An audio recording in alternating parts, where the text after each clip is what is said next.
सनातन श्रृंखला में जगत गुरु स्वामी रामभद्राचार्य की अमृत यात्रा में अब तक आपने देखा कि कैसे स्वामी रामभद्राचार्य ने अपनी नेत्रहीनता के कथित अभिशाप को अपनी अथक साधना से प्रज्ञा चक्षुओं के वरदान में बदल लिया था।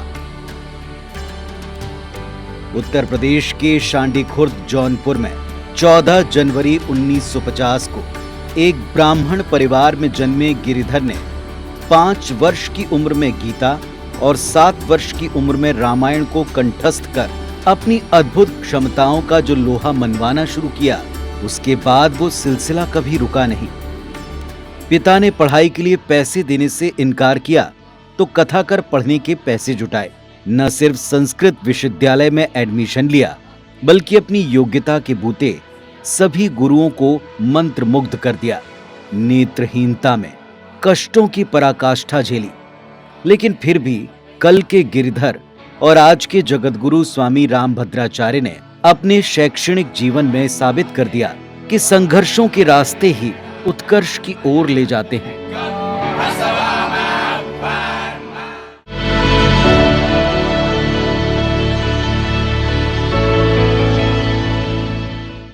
नमस्कार, आप देख रहे हैं IBC 24। मैं हूं आपके साथ विजेंद्र पांडे। हमारी इस विशेष प्रस्तुति में आपका बहुत बहुत स्वागत है। सनातन में आज हम आपको दिखा रहे हैं श्री चित्रकूट तुलसी पीठाधीश्वर जगतगुरु रामानंदाचार्य स्वामी श्री रामभद्राचार्य महाराज की अमृत यात्रा।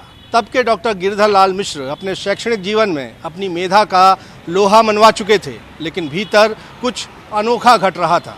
अमृत यात्रा तब परवान चढ़ी जब उन्होंने विश्वविद्यालय की नौकरी ठुकराकर वैराग्य का रास्ता चुन लिया। परोपकाराय फलन्ति वृक्षाः, परोपकाराय वहन्ति नद्यः, परोपकाराय दुहन्ति गावः, परोपकारार्थमिदं शरीरम। सनातन धर्म में परोपकार की जो महिमा बताई गई है, वो डॉक्टर गिरिधर मिश्र के अंदर ही अंदर उमड़ रही थी। नेत्रहीनता को चुनौती देकर उच्च शिक्षित होने के बाद उन्हें वाराणसी के संपूर्णानंद संस्कृत विश्वविद्यालय में HOD पद पर नियुक्ति का पत्र भेजा गया। ज्वाइनिंग लेटर हाथ में था, लेकिन भीतर आध्यात्मिकता और परोपकार की तरंगें हिलोर मार रही थी। पारिवारिक जीवन में गिरिधर को अपनी बड़ी बहन कुमारी गीता देवी मिश्र का निस्वार्थ प्रेम मिला। अंदर चल रहे द्वंद्व पर जब उन्होंने अपनी बहन से मशवरा किया तो उन्होंने साफ कह दिया, आपका जीवन बहुमुखी होना चाहिए। आपके द्वारा अनेक लोगों का कल्याण होगा, इसीलिए आपका व्यक्तित्व अब विश्वविद्यालय की 4 दीवारी में सिमट कर न रहे। ये सुनते ही डॉक्टर गिरिधर मिश्र ने अपने हाथ आए ज्वाइनिंग लेटर को बिना कुछ सोचे समझे फाड़कर फेंक दिया। अंदर से गिरिधर भी दरअसल यही चाहते थे। उन्होंने आजीवन ब्रह्मचर्य व्रत लेकर वैराग्य का रास्ता चुना। विविध संघर्ष झेलते रहे और इन संघर्षों ने अंत में मुझे विरक्त बनने के लिए प्रेरित कर दिया।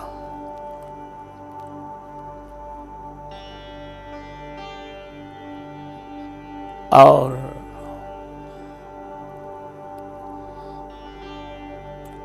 घर से वैसे भी मेरा पहले से कोई संबंध नहीं था, मेरे पास कोई स्थान नहीं। 3 वर्ष बिना स्थान के घूमता रहा। आप जानते हैं दृष्टिबाधित की कितनी विडंबना होती है। जो सेवक था वह गृहस्थ था, वह भी मेरे माध्यम से अपने परिवार की जीविका चलाता था और व्यवहार में मुझसे बहुत कटुता रखता था। सब कुछ मैंने सहन किया। कहते हैं ना, ईश्वर की परीक्षा भी कड़ी होती है। सन्यासी जीवन के शुरुआती 3 साल शारीरिक कष्ट में बीते, लेकिन मन में आध्यात्मिक आनंद की लौ जीवन को आगे बढ़ा रही थी। स्वामी रामभद्राचार्य ने साल 1979 में अपने जीवन के पहले 6 मासी धार्मिक अनुष्ठान के लिए अपने इष्ट भगवान श्री राम की तपोभूमि चित्रकूट को चुना। 11 जुलाई 1980 की सुबह जानकी कुंड में एक अद्भुत घटना घटी, जब स्वामी रामभद्राचार्य चित्रकूट में मंदाकिनी नदी के जानकी कुंड में स्नान कर रहे थे तो पहली डुबकी में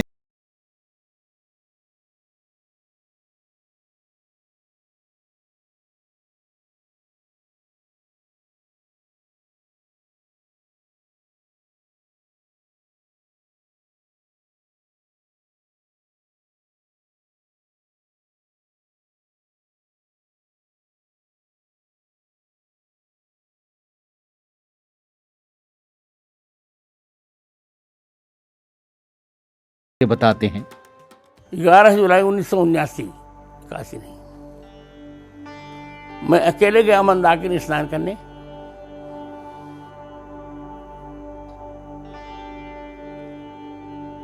पहली डुबकी लगाई तो हमारे राघव सरकार मेरे चरण के नीचे आ गए। मछली जानकर मैंने उनकी उपेक्षा कर दी। फिर आए, मैंने खंडित मूर्ति मान ली। तीसरी बार मेरे चरणों में अरे मैंने कहा ये तो मेरे राघव सरकार हैं, मैं वशिष्ठ गोत्री ब्राह्मण हूं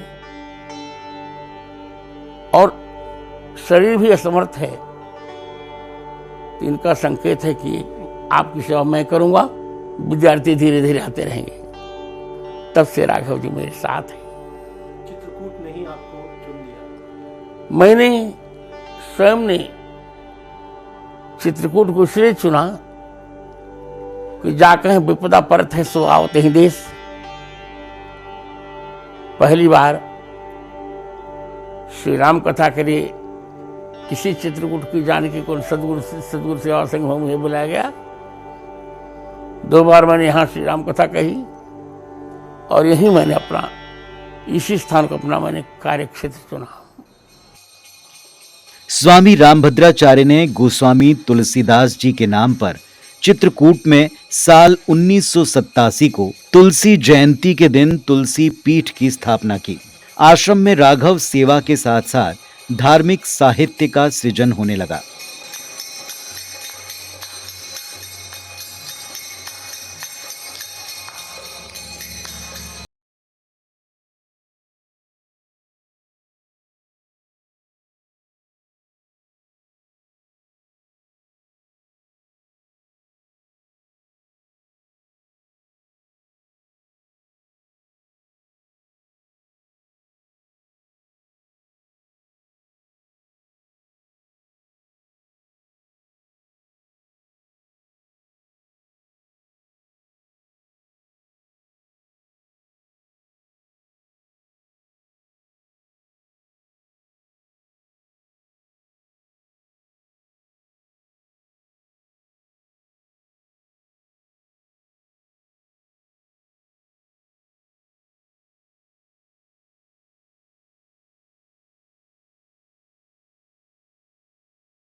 बनकर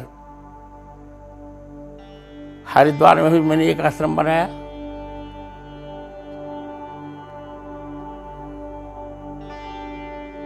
और फिर 3 ग्रंथों पर मैंने भाष्य लिखा। गीता, ब्रह्मसूत्र और उपनिषदों पर। और 6 अप्रैल 1998 को भारत के तत्काल प्रधानमंत्री अटल बिहारी वाजपेयी ने अपने निवास पर ही तीनों ग्रंथों का लोकार्पण किया। 11 अप्रैल 1998 को संपूर्ण संत समाज ने उसका सम्मान किया। 10 अप्रैल को शिकागो से मुझे धर्म चक्रवर्ती की उपाधि मिली। इधर साहित्य सृजन के साथ साथ स्वामी रामभद्राचार्य पर उपाधियों की वर्षा हो रही थी, लेकिन मन में दिव्यांग सेवा की कसक बाकी थी। स्वामी रामभद्राचार्य दृष्टि बाधितों के लिए विद्यालय बना चुके थे, लेकिन मन में संतोष नहीं था। वे चाहते थे एक ऐसा विश्वविद्यालय, एक ऐसी यूनिवर्सिटी आकार ले जिसका पूरी दुनिया में कोई विकल्प ना हो। इसके लिए चित्रकूट में 7 एकड़ भूमि भी खरीद ली, लेकिन चिंता उसकी मान्यता को लेकर थी। अपने संघर्ष को बताते हुए स्वामी रामभद्राचार्य भावुक हो जाते। जब यूजीसी के विश्वविद्यालय अनुदान आयोग के तत्कालीन अध्यक्ष श्री हरि गौतम से उनका साक्षात्कार हुआ था। 4 मई सन 2002 को हुई इस चर्चा में यूजीसी चेयरमैन ने 2 टूक कह दिया था, आप विश्वविद्यालय कभी नहीं बना पाएंगे, विश्वविद्यालय का सपना मत देखिए। इस मुलाकात के बाद स्वामी रामभद्राचार्य इतने विचलित हुए कि 11 मई को उन्होंने एक खतरनाक संकल्प ले लिया, और ये संकल्प था जल समाधि का। मैं संकल्प लेता हूं कि अगर 15 मई तक अपना लक्ष्य पूरा नहीं कर पाया तो गंगा जी में जल समाधि ले लूंगा। इसी संकल्प के साथ वो राजधानी लखनऊ रवाना हो गए, जहां तत्कालीन मुख्यमंत्री राजनाथ सिंह से उन्होंने मुलाकात की ठानी। 13 मई को राजनाथ सिंह अपनी कैबिनेट मीटिंग में व्यस्त थे। स्वामी रामभद्राचार्य ने 3 घंटे तक उनका इंतजार किया। जब मुख्यमंत्री राजनाथ सिंह सामने आए तो बड़ा रोचक संवाद हुआ। स्वामी रामभद्राचार्य ने कहा कि वो ब्राह्मण त्रिदंडी सन्यासी हैं और रामानंद संप्रदाय के जगत गुरु हैं, और 3 घंटे प्रतीक्षा के बदले वो 3 वरदान मांगते हैं। पहला, चित्रकूट में दिव्यांग विश्वविद्यालय का निर्माण हो। दूसरा, उस विश्वविद्यालय में कुलपति वो स्वयं बने। और तीसरा, विश्वविद्यालय के संचालन की जिम्मेदारी भी उन्हें दी जाए। राजनाथ सिंह ने ये तीनों बातें मान ली। कहा कि चौथे वरदान के रूप में वो विश्वविद्यालय का नाम जगत गुरु रामभद्राचार्य विकलांग विश्वविद्यालय रख रहे हैं। स्वामी रामभद्राचार्य का संकल्प पूरा हुआ। 25 जुलाई 2002 को स्वामी रामभद्राचार्य विश्वविद्यालय के आजीवन कुलाधिपति घोषित हुए, और इस तरह दिव्यांगों की शिक्षा दीक्षा का अभूतपूर्व कार्य प्रशस्त हुआ। अपने जीवन की विडंबनाओं ने ही मुझे प्रेरित कर दिया कि मुझे विश्वविद्यालय बनाना चाहिए, क्योंकि मैंने सामान्य बच्चों के साथ पढ़ा था, और सामान्य बच्चों के साथ मैंने तो पढ़ा था क्योंकि मेरी प्रतिभा बहुत अच्छी थी। एक बार में ही मुझे कंठस्थ हो जाता था, सबको तो नहीं कंठस्थ हुआ। इसलिए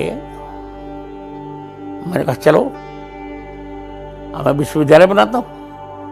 उसमें मेरी बड़ी बहन ने बहुत बड़ी भूमिका निभाई, और मैंने विश्वविद्यालय बना दिया। 23 वर्ष तक चलाया। गत वर्ष मुझे लगने लगा कि विश्वविद्यालय के शिक्षक शिक्षिकाएं अधिकारीगण मेरे न देखने का दुरुपयोग कर रहे हैं, तब मैंने इसको उत्तर प्रदेश सरकार को दे दिया। यद्यपि मैं पहले भी कुलाधिपति था और राज्य विश्वविद्यालय होने पर भी मैं कुलाधिपति हूँ। स्वामी रामभद्राचार्य की अमृत यात्रा ने दिव्यांगों के जीवन में भी अमृत घोलना शुरू कर दिया, लेकिन सनातन के प्रति उनका सबसे बड़ा योगदान अभी बाकी था, और वो था राम मंदिर निर्माण की राह खोलने के लिए अदालत में अकाट्य तर्कों को पेश करना। नमस्कार, आप देख रहे हैं IBC 24। मैं हूं आपके साथ विजेंद्र पांडे। हमारी इस विशेष प्रस्तुति में आपका बहुत बहुत स्वागत है। सनातन में आज हम आपको दिखा रहे हैं श्री चित्रकूट तुलसी पीठाधीश्वर जगतगुरु रामानंदाचार्य स्वामी श्री रामभद्राचार्य महाराज की अमृत यात्रा। जन्मभूमि मम पुरी सुहावनी, उत्तर दिशि बह सरजू पावनी। अयोध्या में ही रामलला की जन्मभूमि होने का प्रमाण देती मानस की ये चौपाई जब अदालत में गूंजी तो स्वामी रामभद्राचार्य सर्वाधिक चर्चा में आए। अपने रामलला को न्याय दिलाने के लिए वो रामभद्राचार्य नहीं, त्रेता के वशिष्ठ बन गए। अदालत में उन्होंने 447 ऐसे साक्ष्य पेश किए जिन्होंने राम मंदिर निर्माण के लिए 500 सालों से चले आ रहे संघर्ष की दशा और दिशा दोनों बदल दी।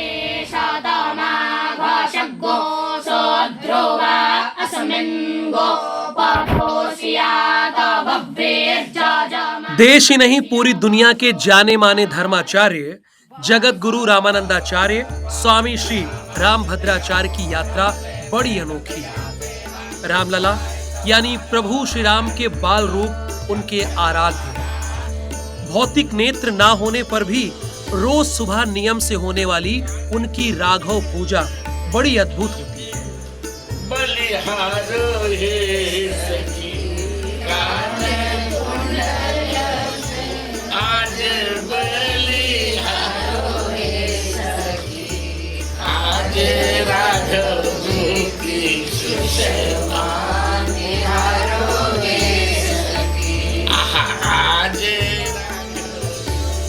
बाल मूर्ति को नहलाते दुलारते पूजन करते रामभद्राचार्य का अपने रामलला के लिए वात्सल्य भाव देखते ही बनता है। वात्सल्य भाव इसलिए क्योंकि रामभद्राचार्य वशिष्ठ गोत्री होने के नाते खुद को रामलला का गुरु ही मानते हैं। नन्हे बालक की तरह उनकी सेवा करते हैं। कहते हैं नेत्र न होने की बात रामलला भी जानते हैं, इसलिए जहां उनकी आरती का मुख होता है रामलला वहीं अपना मुख कर लेते होंगे। मेरा जन्म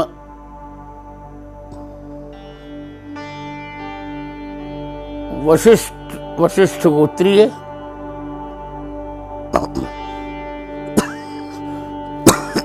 कुलीन सरयू पारीण ब्राह्मण कुल में हुआ। इसलिए श्री राघव पर मेरा वात्सल्य भाव है।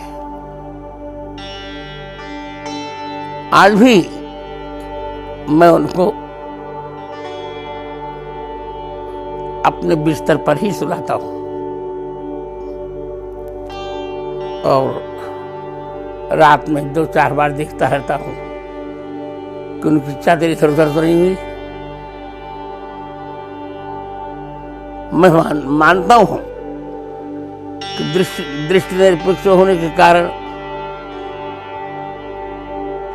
मुझसे उतनी सेवा उनकी नहीं होती होगी, पर उस सेवा से मुझे संतोष बहुत मिलता है। मुझे विश्वास है कि मेरी आरती का रुख जिधर होता होगा उधर वो अपने आप मुख कर लेते होंगे। वो ये नहीं कहेंगे कि आपकी आरती टेढ़ी हो गई, आपकी आरती बाएं दाएं हो गई।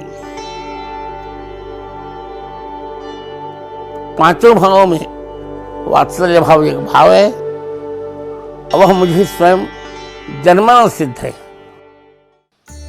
रामलला के प्रति यही भक्तिमय वात्सल्य का भाव स्वामी रामभद्राचार्य को वैराग्य जीवन में ले आया था। स्वामी रामभद्राचार्य कहते हैं वो राम सापेक्ष राष्ट्रवाद के समर्थक रहे हैं।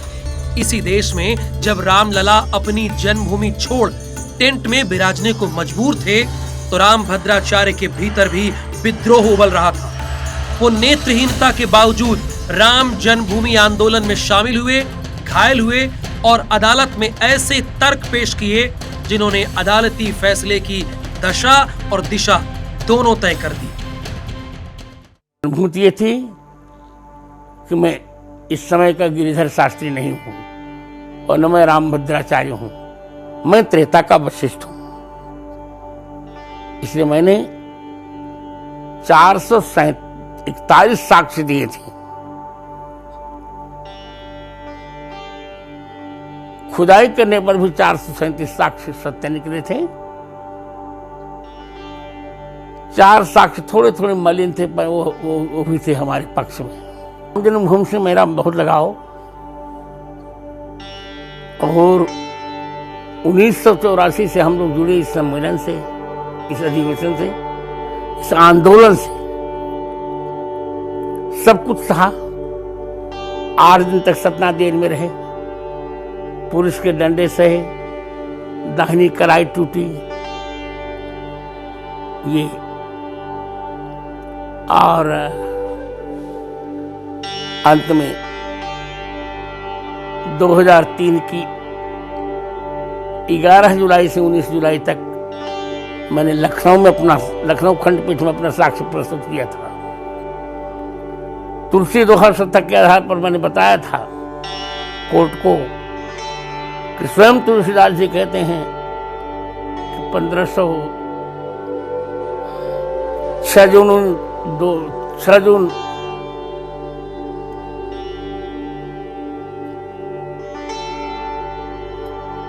1500 ईस्वी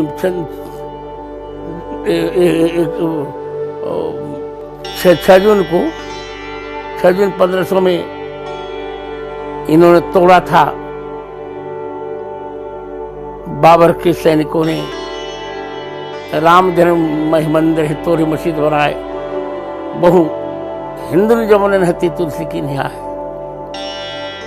तो उन्होंने बहुत कठिन कठिन प्रश्न किए थे। मैं प्रयास कर रहा था कि न्यायाधीश समझ जाएं। उन्होंने कहा वेद में कहां प्रमाण है। मैंने वह भी बताया था अथर्ववेद के 10वें कांड के 31वें अनुवाक के द्वितीय मंत्र में स्पष्ट प्रमाण है। अष्टाचक्रारण द्वारा देवानाम पूरे अध्याय ऐसा हिरण्मय को स्वर्ग ज्योतिषाब्द था। अपने बचपन में जो रामभद्राचार्य नेत्रहीन होने की वजह से अपने ही बड़े भाई की बारात में नहीं जा पाए थे, अब वही रामभद्राचार्य राम जन्मभूमि में भव्य राम मंदिर निर्माण की कड़ी भी बने और मंदिर में रामलला की प्रतिमा के प्राण प्रतिष्ठा समारोह में मुख्य रूप से आमंत्रित भी किए गए। स्वामी रामभद्राचार्य रामचरितमानस की चौपाइयों में संपादन करने की वजह से भी चर्चा में खूब आए। उन्होंने रामचरितमानस की कई चौपाइयों और हनुमान चालीसा में भी कुछ शब्दों को बदला है। उन्होंने रामायण की 27 प्रतियों के आधार पर अपना पाठ तैयार किया है, जिसको लेकर विरोध भी दिखा, लेकिन वो कहते हैं कि उन्होंने एक विद्वान होने का कर्तव्य निभाया और कानूनी लड़ाई में उनकी ही जीत हुई। मैंने रामायण जी का संपादन किया।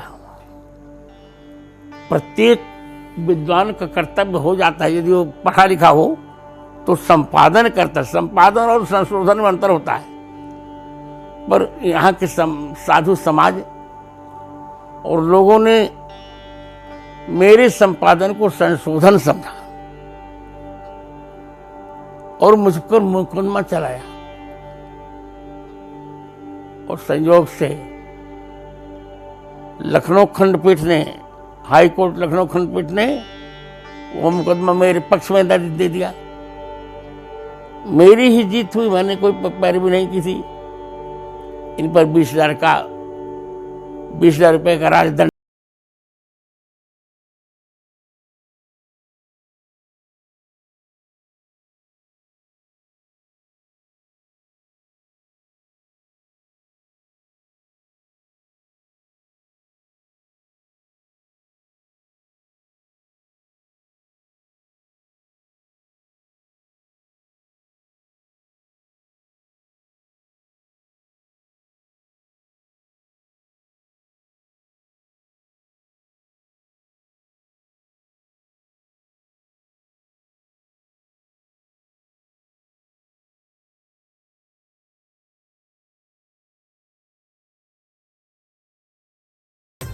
2011 में मेरी बड़ी बहन ने कहा कि आपको मैं एक बहुत प्यारा विद्यार्थी दे रही हूँ गुरुजी, क्योंकि अब मेरा शरीर भी बहुत समर्थ नहीं रहा वृद्धावस्था के कारण। तब प्रतापगढ़ से एक विद्यार्थी आया जिसका नाम था जय मिश्रा। वही संप्रति मेरे उत्तराधिकारी हैं आचार्य रामचंद्र दास। इसको मैं बहुत प्रेम करता था, इतना प्रेम अपने बिस्तर पर सुलाता था इनको, और युवक था मैं अपने कंधे पर बिठा देता था। 2019 को मैंने जय मिश्रा को विरक्ति विष देकर कहा कि अब तुम उत्तराधिकारी बन जाओ तुलसी पीठ के। अब ये उत्तराधिकारी हैं। तुलसी पीठ के उत्तराधिकारी आचार्य रामचंद्र दास अपने गुरु स्वामी रामभद्राचार्य को जितना करीब से देखते हैं उतने ही चमत्कृत हो जाते हैं। वो बताते हैं कि इस अवस्था में भी उनकी दिनचर्या और आध्यात्मिक साहित्य साधना किस तरह हैरान करने वाली है। मेरा सौभाग्य है, यद्यपि संत का जो स्वभाव होता है, संत सहज होते हैं, सरल होते हैं, सुगम होते हैं, और वो अकारण किसी को प्रेम करते हैं। तो ये मेरा सौभाग्य है कि बहुत बाल्यकाल में मैं गुरुदेव की सेवा में आया था। लगभग 12 वर्ष की अवस्था थी। गुरुदेव ने अपने कंधे पर भी बैठाकर मुझे घुमाया, अपनी गोद में भी लेकर के मुझे बहुत प्रेम किया है। तो ये इस शरीर का सौभाग्य है। और गुरुदेव का एक स्वभाव है, बहुत सरल है। एक बालकों के प्रति उनका सहज प्रेम है, क्योंकि गुरुदेव कहते हैं कि मेरी उपासना जो है वो भगवान के बाल स्वरूप की है, राघव सरकार की है। तो इस नाते बच्चों के प्रति उनका प्रेम है। और मैं केवल और केवल ये भगवान की करुणा मानता हूँ कि गुरुदेव का स्नेह वो अपने आप में हमें ऐसी अनुभूति कराता है कि जैसे रघुनाथ जी ही हमें स्नेह कर रहे हों। तो इसे सौभाग्य के अतिरिक्त मैं कुछ नहीं कहूँगा। इसमें मेरा कोई गुण नहीं है। ये लगभग 14 वर्ष मुझे गुरुदेव के बहुत ही निकट रहने का सौभाग्य मिला है, और अभी लगातार मैं सेवा में हूँ ही। और बस जो अनुभूतियाँ हैं, मेरे साथ एक समस्या ये है कि जिन आँखों ने देखा है पूज्य गुरुदेव के इन विभिन्न लीलाओं को, वो आंखें बोल नहीं सकती हैं, और जो जिह्वा बोल सकती है वो उसने देखा नहीं है। तो एक दूसरे के आश्रय रह करके मैं व्यक्त कर सकता हूँ कि पूज्य गुरुदेव के साथ जितना मैंने देखा है, जितना सीखा है, वो अपने आप में अद्भुत है। 75 वर्ष की अवस्था है, लेकिन इस 75 वर्ष में भी 15 वर्ष बालकों जैसी ऊर्जा। अपने अद्भुत व्यक्तित्व के कारण ही स्वामी रामभद्राचार्य 30 मार्च 2015 को भारत के तत्कालीन राष्ट्रपति प्रणब मुखर्जी के हाथों देश के दूसरे बड़े नागरिक सम्मान पद्म विभूषण से नवाजे गए थे। आज देश ही नहीं, पूरी दुनिया के कोने कोने में स्वामी रामभद्राचार्य के लाखों शिष्य, करोड़ों अनुयायी हैं। अपने गुरु के प्रति इनके अनुभव सुनते ही बनते हैं। उस समय के बहुत अच्छे संस्कृत के विद्वान थे आचार्य रामनाथ सुमन। उन्होंने जब मेरा और पूज्य आचार्य दिवाकर शर्मा जी का, दोनों का जब परिचय जगत गुरु जी से कराया, तो उसी समय उन्होंने हमें अपने उस चरण सन्निधि में ले लिया और तब कहा कि आप मेरे साथ रहें, मेरे साथ काम करें, मैं आपका उसी प्रकार से योगक्षेम देखूंगा जैसा योगक्षेम एक पिता को देखना चाहिए, एक गुरु को देखना चाहिए। 1994-95 में दिल्ली में गुरुजी आए थे, तो 1995 में दिल्ली में ये कथा कर रहे थे, तो मैं वहाँ दर्शन करने गया, और जैसे ही मैंने वहाँ प्रणाम किया तो उन्हें 3 बार मेरे पीछे हाथ मारा। धूमकेतु तो कहाँ था, मैं तो ये बहुत ढूंढ रहा था। तो मुझे लगा कि गुरुजी मुझे जानते हैं, और मैंने देखा कि शायद इनको दिखता होगा, पर लेकिन मैं निकट गया, मैंने और देखा तो मुझे लगा कि गुरुदेव को तो कुछ दिखता भी नहीं है, ये कैसे जानते हैं। मैं सुबह आगे एक से बुआ जी रहती थी, बुआ जी से परमिशन ली मैंने, हुआ जी अब तो मैं दीक्षा लेना चाहूँगा गुरु जी से। तो वो सुबह आ जाइए और यहाँ 6 बजे आ जाइए। मैं गाजियाबाद रहता हूँ, तो कोई बात नहीं, 6 बजे से और 6:30 तक राघव सेवा करते हैं, उसमें आपको दीक्षा मिल जाएगी। मैं सुबह गया और वहाँ प्रयास करके गुरु जी ने दीक्षा दे दी। जहाँ गुरु जी रुके हुए थे, ठहरे हुए थे, तो वहाँ गुरु जी ने एक व्यक्ति हैं, उनके परिकर हैं, तो उनसे कहा आप उनको ले आइए। इतना कहते ही वो स्कूटर उठाया उन्होंने और तुरंत चल दिए और वहाँ घर पर आकर दरवाज़ा खटखटाया, बोले आपको बुलाया है। मैं एकदम आंखों में आंसू आ गए। आज के युग में सर्वमान संत है, कहीं भी है, कोई उनको भय, कोई वो नहीं है, निष्पक्ष बोलते हैं और हिंदू धर्म के बारे में डंके की चोट पे बोलने वाले अगर एकमात्र संत है तो वही है। कहीं कोई भय नहीं है उनको और सनातन धर्म की पताका लेके चल रहे हैं और सनातन धर्म के लिए जो उन्हें योगदान दिया है और सनातन धर्म को उन्हें एक कहें कि जीवित करके रखा हुआ है और राम मंदिर बनने के साथ ही उसको और आगे कर दिया है। और इसका सबसे बड़ा उदाहरण है कि भगवान की, राघव जी की उनके ऊपर असीम कृपा है।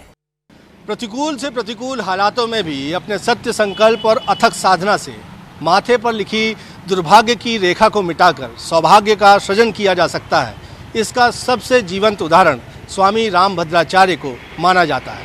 स्वामी रामभद्राचार्य हजारों दिव्यांगों के जीवन भी खूबसूरती से संवार रहे। आइए दिखाते हैं कि क्या और कैसे कार्य कर रहा है स्वामी रामभद्राचार्य का तुलसी पीठ सेवा न्यास।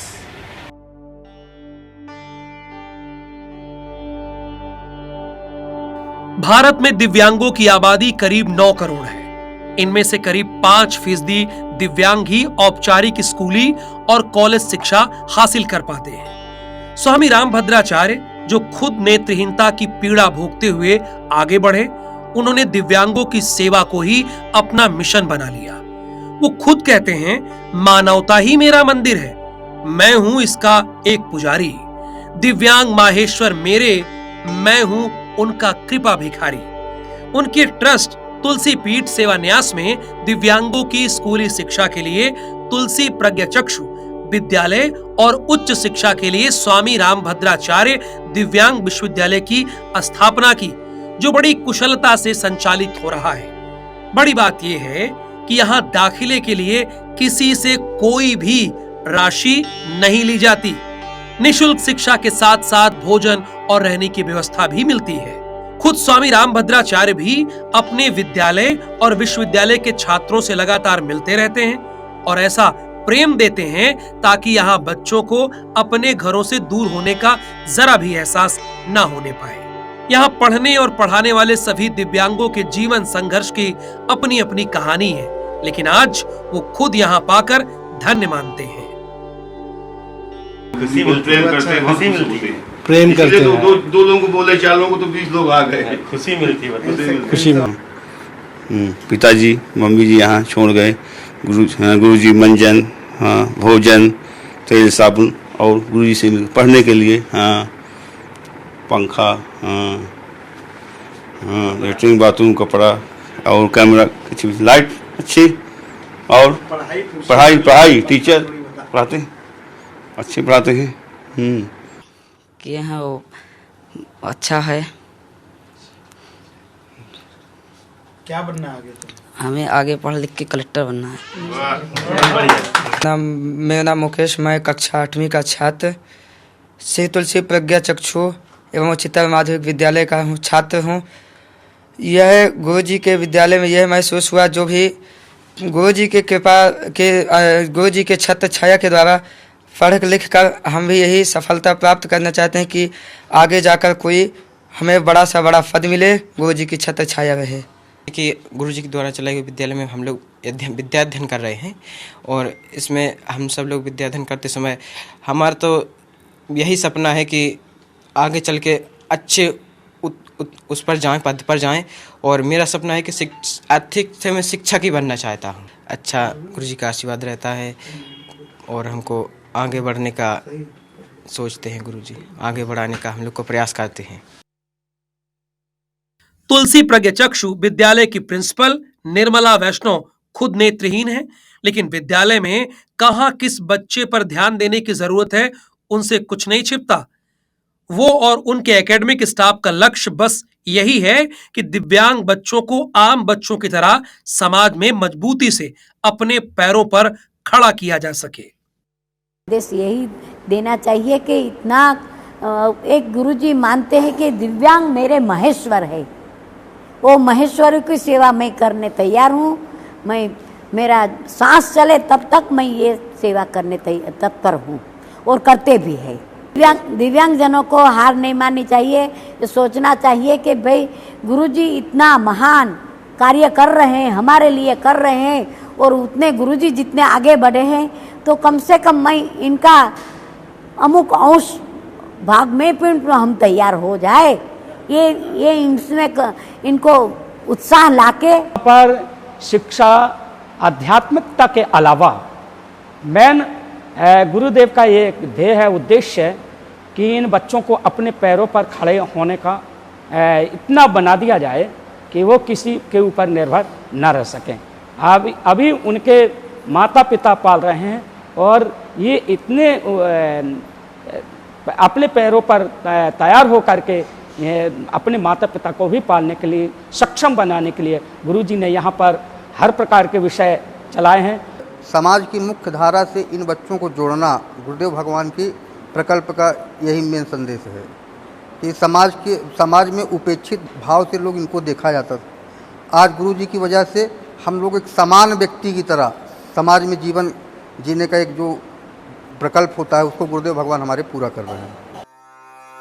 तुलसी प्रज्ञाचक्षु विद्यालय में जहां बच्चों को वैदिक शिक्षा समेत सभी विषयों की शिक्षा दी जाती है, वहीं विश्वविद्यालय की 19 विभागों में 21 विधाओं में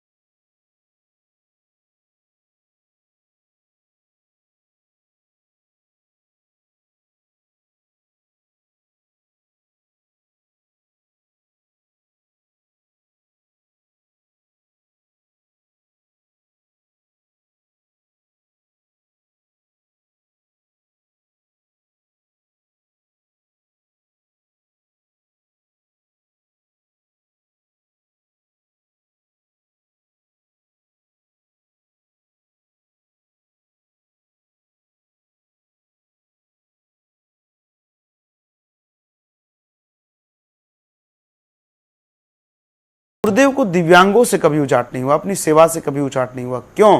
क्योंकि गुरुदेव कहते हैं कि ये जो दिव्यांग हैं ये साक्षात जगन्नाथ जी हैं। जैसे जगन्नाथ भगवान को अपना चरण नहीं है, अपना हाथ नहीं है, उसी प्रकार ये दिव्यांग जो हैं वो साक्षात जगन्नाथ हैं। और जब ये मेरे जगन्नाथ है तो भगवान से तो कोई व्यक्ति रूठ नहीं सकता, भगवान से तो कोई व्यक्ति कभी दूर हो नहीं सकता, तो इस नाते मैं इनसे दूर नहीं हो सकता। और उन दिव्यांग बच्चों के प्रति गुरुदेव का ऐसा लगाव है। यदि आपने कभी देखा हो तो वो छोटे छोटे बच्चे आते हैं, वो भौतिक दृष्टि से नहीं देख सकते, अंतरचक्षुओं से देख रहे हैं, तो वो स्पर्श करके गुरुदेव का मुख देखते हैं, गुरुदेव का हाथ देखते हैं, गुरुदेव आप थोड़े पतले हो गए, आप मोटे हो गए, आप समय से खाते नहीं। तो वो संवाद अपने आप में इतना भावुक करने वाला होता है, इतना आनंद देने वाला होता है कि आपको अनुभूति होगी कि एक अनकंडीशनल लव जिसको हम कहते हैं, निस्वार्थ प्रेम, उसका दर्शन आपको उस समय वहाँ पर होगा। तो दिव्यांगों के लिए मुझे लगता है गुरुदेव ने जो कार्य किया वो पूरे समाज के लिए अपने आप में अनुकरणीय है। स्वामी रामभद्राचार्य मानते हैं जिस लक्ष्य के साथ उन्होंने दिव्यांगों की शिक्षा का संकल्प लिया था उसे उनके उत्तराधिकारी आने वाले समय में निरंतर बढ़ाते जाएंगे, तब तक जब तक सभी दिव्यांग समाज में सम्मान के हकदार ना हो जाएं। मुझे प्रणाम किया, मैंने उन्हें गोद में लिया, थोड़ी देर तक गोद में खिलाते रहे, उनका बस अब हमको जाना है। बच्चे चले गए, न जाने कहाँ चले गए। ये अब सभी को बता देना चाहता हूँ, आज भी मेरे प्रत्येक क्षण में जब जब भी मुझे कोई कठिनता होती है तब मुझे लगता है कि मेरे राघव, मेरे भगवान राम साक्षात मेरे साथ हैं। पहले की भूमि आज भी है। जब भूमि में कोई बदलाव नहीं हुआ, जल में कोई बदलाव नहीं हुआ, अग्नि वायु में कोई बदलाव नहीं हुआ, आकाश में कोई बदलाव नहीं हुआ, तो भगवान के दर्शन में क्यों बदलाव होगा? आज भी भगवान के दर्शन होते हैं।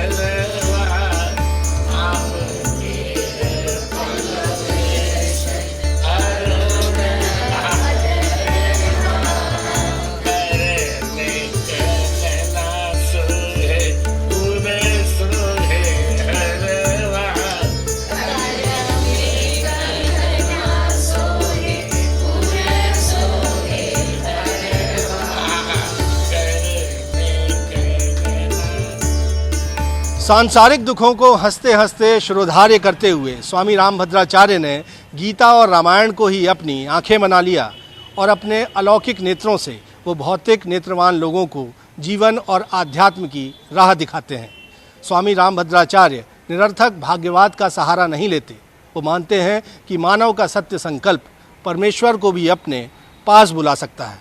उम्मीद है कि सनातन में स्वामी रामभद्राचार्य की ये अमृत यात्रा आपको भी प्रेरित करेगी, आपके जीवन में भी अमृत का संचार करेगी। हमारी इस खास पेशकश में इतना ही। फिलहाल मुझे और मेरी टीम को दीजिए इजाज़त। आप देखते रहिए IBC 24। नमस्कार।